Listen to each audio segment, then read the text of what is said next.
Hi everybody, it's Az here from Heel vs Babyface with another AzChats. I quite like these impromptu AzChats when I sort of react to various bits of information which come through.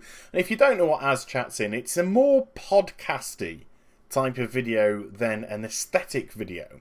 So if there's something that you want to get on with around the house, crank up the volume and then go do it. If there's something else that you want to do on the tinterwebs, just put me in a different window and keep on doing it. But if you just want to stare at a picture throughout the course of the AzChats, that's your prerogative, but don't bitch at me if you do.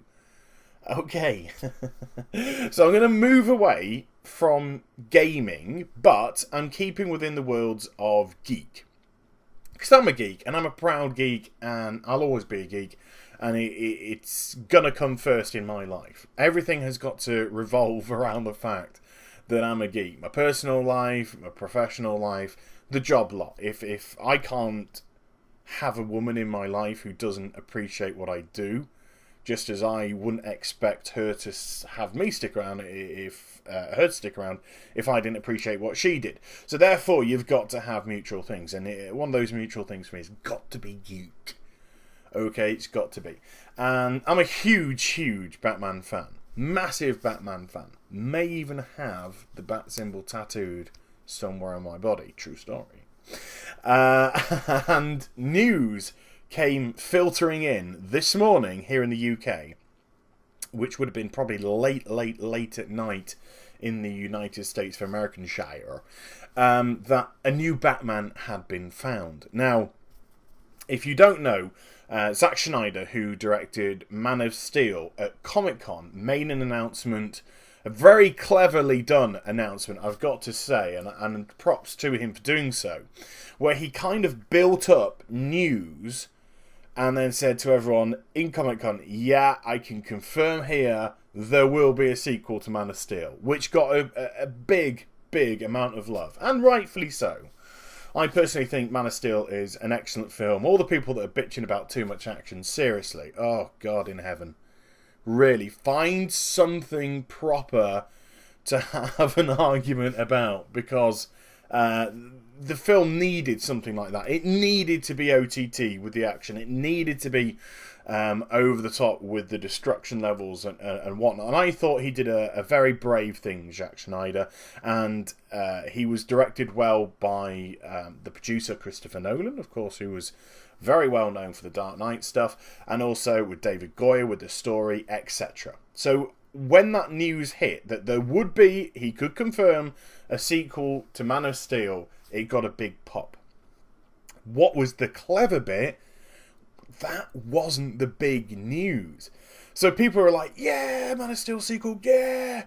And then Zack Snyder played to the crowd and he was like, well, you know, I can't really say anything at the moment, but I can give you a wee snippet of information to give you an idea of what direction we're going to go in. So the crowd again felt a little bit more special, like, yeah, okay. I'd imagine the vast majority of people thought there was either going to be something Lex Luthor related or possibly Brainiac related or something like that they were going to hear or see. And then Zack Snyder got one of the actors from Man of Steel to come up on the stage to read out a section of comic book. And that comic book section would give a hint as to the direction of the sequel to Man of Steel. And so the actor begins to deliver some very familiar lines to somebody like myself. And some of the crowd, only a few by the sounds of it, picked up on it as well. And the line delivered was from Frank Miller's The Dark Knight Returns, which is a Batman story set in the future where Batman's about 60 odd years old and he gets into conflict with a never aging, it seems, Superman.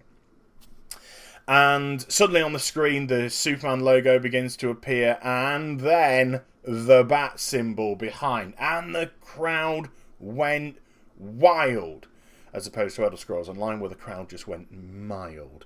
The crowd went absolutely wild, and I was just like, oh, you know, I geeked out, you know, I was just like little schoolgirl and happy to be so.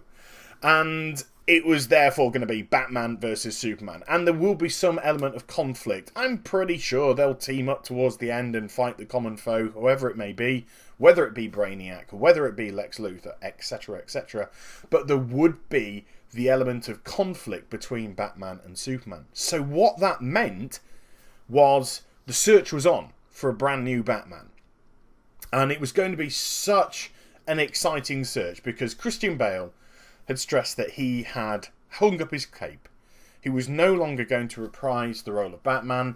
He said 3 films was enough. But then the rumour mill kicked in that Warner Brothers had offered Christian Bale a staggering $50 million to reprise his role for the sequel to Man of Steel.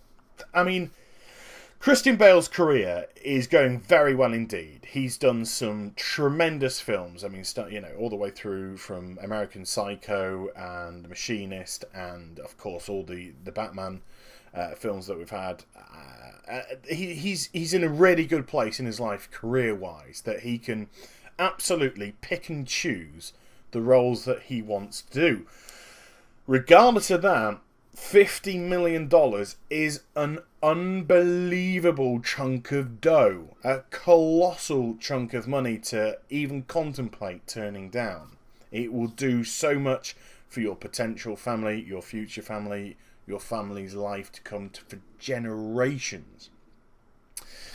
But we were blindsided, and as I mentioned, very early in the morning here in the UK, very late at night in the United States of American Shire, it was announced a new Batman had been found, and it wasn't going to be Christian Bale. And it turned out to be Ben Affleck. Now, it's not... This is irony coming up here, people. It's not like the internet loves to get up in arms about the smallest bits of information, grab the pitchforks with their lighted torches and then charge off to the windmill and burn the witches. It's not like the internet does that at all. Yeah, the internet does that all the time. And there has been an absolute outcry at Ben Affleck's selection to become the Dark Knight. Now, I personally don't see anything wrong with it. I don't see anything wrong with it at all. Yeah, Ben's done some crap in the past. I mean, Daredevil wasn't great. Yeah, that's absolutely given. Pearl Harbor was one of the worst films I think I've ever seen in my life. But he reinvented himself, and he became a very good producer. And he started to do some really good stuff. The Town, Argo, just to name a couple. And he got himself a very good rep in Hollywood, and people want to work with him, and people want to be around him and with him. And I'm staggered and shocked by the amount of hate which has suddenly sprung up around this selection. Suddenly Argo and The Town and all that kind of stuff forgotten about, and now it's all back to, oh god, it's Daredevil's rubbish, Pearl Harbor's rubbish. Which to me is just like, whoa, whoa, whoa, whoa, whoa. Can you just take 2 steps back and think? First of all, he's just been announced. We have no idea how he's going to play the role. And we have no idea of the script that he has to work with. So we haven't even given him a chance to perform within this role before people are already on the hate wagon. And again, not being ironic this time, but the internet is ridiculous for jumping on hate bandwagons. It's like they see one person, like lemmings, jumping off the cliff into a hate wagon. They'll do it all day long just for the sake of doing it, and it's bloody pathetic. Honestly, get laid. Seriously, I'm not even joking there. Go get laid. It will sort your life out. It's brilliant. Your head will be fine. Everything will be cool. Go get laid. Please, I'm begging you. If you're 14, don't get laid. Don't wait. Just be sensible. And I just want to bring a few examples in here. Now, first example I want to bring in is Heath Ledger. And when Christopher Nolan announced that Heath Ledger was going to be the Joker, there was this that we're seeing now with Ben Affleck. The pitchforks are out. The torches were lit. People were charging off to the windmill. What are you doing with that Australian dude? You know, oh my God, it needs a huge iconic character to play. This guy's done 10 things about you. And there was an all manner of hate against Heath Ledger. Now, can we just take a moment, please, to see what Heath Ledger did with the role of the Joker? Ah, yeah. He won an Oscar for his performance. The performance that he did in The Dark Knight was absolutely out of this world. It was creepy. It did have that sinister fun to it. It was disturbing. It was phenomenal. It was an amazing reenactment of a potentially realistic-esque, because there's always the element of fiction and sci-fi and geek all within that genre, but it was absolutely breathtaking. And regardless of the fact that Heath Ledger tragically died a few months before the release of the film, the Oscar, in my eyes, 100% merited. It wasn't just a poor Heath Ledger have a posthumous Oscar for your troubles. It was 100% warranted. If he was alive, I've got no doubt in my mind that guy would have won the Oscar for that role. It was just mind-blowingly good. Now, I used that example today a couple of times, and what I got back from people was, yes, but the Joker is a villain. It's a flamboyant villain, and it has a lot of license for people to be creative with. And I absolutely accept that argument. I hear from which elements you're coming from. Absolutely, totally do. And when you're a villain and you do have the source material of the Joker, you do have the facility to create something very special. The thing is, Heath Ledger did. Not only did he go through the source material and come out with an amazing interpretation of the character, but he made it his own. He challenged Jack Nicholson's version from 1989 and produced something even better. Absolutely even better. Everyone thought that Jack Nicholson's Joker was going to always be the definitive version. Heath Ledger showed, I can do it this way, and I can do it in a manner that's going to make your mind explode. And Heath, wherever you may be, if you can ever hear stuff like this from beyond, I thank you for what you did in that film. It was out of this world. So, let's take another example. And what example should I take? Well, I'm going to take the example of Batman. Because back in 1989, a comedian, or somebody that had only been known for comedic roles, called Michael Keaton, was announced as the person who was going to play Batman. Michael Keaton was not just a strange choice because he was a comedian, he was also 5'6". He didn't really have the classical handsome look to him, although he's a handsome guy, didn't have that classic handsome look which one would expect. So the whole tall, dark and handsome Bruce Wayne theory kind of got pushed out the window, and instead we had this slightly quirky looking guy that had been in films like Mr. Mum, and I think The Burps, and stuff like that. And again, although not to the fever pitch that we know now, because there was no internet back in 1989, but there was a lot of negative press about Michael Keaton's selection for the role of Batman. 1989 rolls around, the film is released, and it's released to acclaim. People adored Michael Keaton's interpretation of Batman come Bruce Wayne. I personally had a little bit of exception to it because he doesn't play Bruce Wayne as the flamboyant billionaire playboy as he's interpreted in the comics. He kind of played it too straight for me, too serious for me, and also serious as Batman. So I personally thought he had a bit of work to do on the character, but he was believable. You believed the guy was Batman, you believed in what he was doing on the screen, and also when he was in his Bruce Wayne persona. The one thing I did get from it was that he actually had a lot of difficulty trying to integrate himself into regular society because of the way that he was the Batman. He was the Dark Knight. And so he did do an exceptionally good interpretation. Not one which I personally prefer, but he did do an exceptionally good interpretation which a lot of people adored. So we've got Ben Affleck, and there's no doubt whatsoever that Ben Affleck has got acting chops. People say he's one-dimensional. Bullshit. Go watch The Town.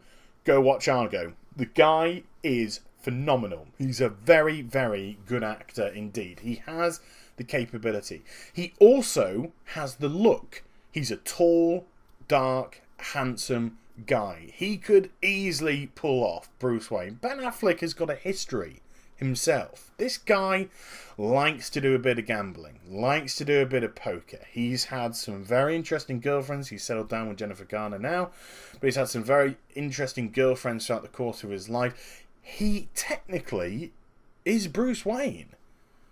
He's the rich playboy millionaire.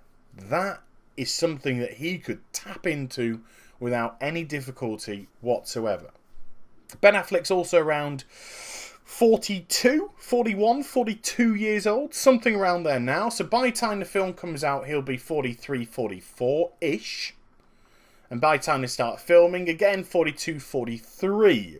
He's got black hair. It's turning grey in certain areas. It would be great for them to keep that because they want to show Batman as an older character within this film. Not too old. Not the 60 years old that he is odd in The Dark Knight Returns, Frank Miller's amazing graphic novel, but not the mid-30s Batman that he's interpreted as in the latest set of Christopher Nolan movies. They want him feeling and looking as if in his mid-40s. He's an older, wiser, seasoned veteran of the vigilante community picking up on a pretty green and new Superman.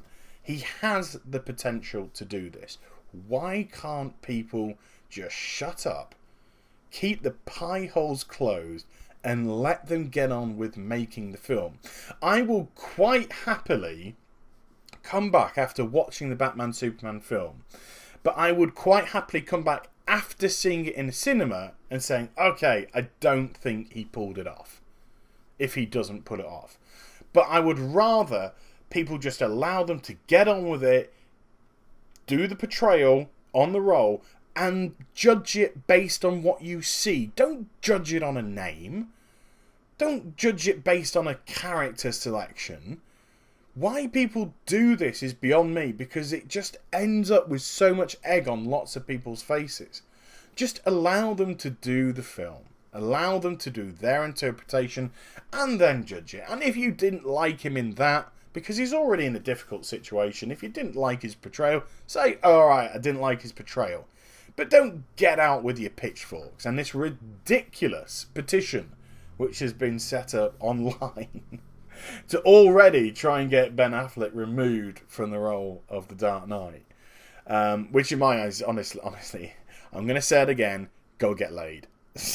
It will change your life, go get laid, because you need to.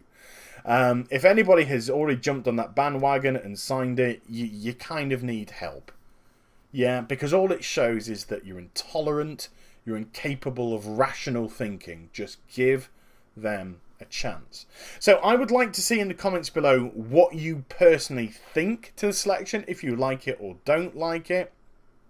But prejudging, saying he's going to be terrible, don't even go there. Michael Keaton got the same. He did a very good portrayal.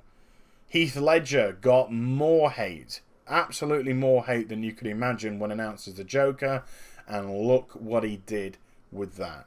But I'd like to see your points of view on this. Ben Affleck is Batman. Ben Affleck will be the Dark Knight in the sequel to Man of Steel. Just give him an opportunity to show what he can do. So I hope you enjoyed the vid. Please do like, comment and subscribe to my channel. Follow me on Twitter, Facebook and also twitch.tv/heel versus babyface for live streaming. And I'll be back with some more stuff very soon. So you take care everybody. Bye bye.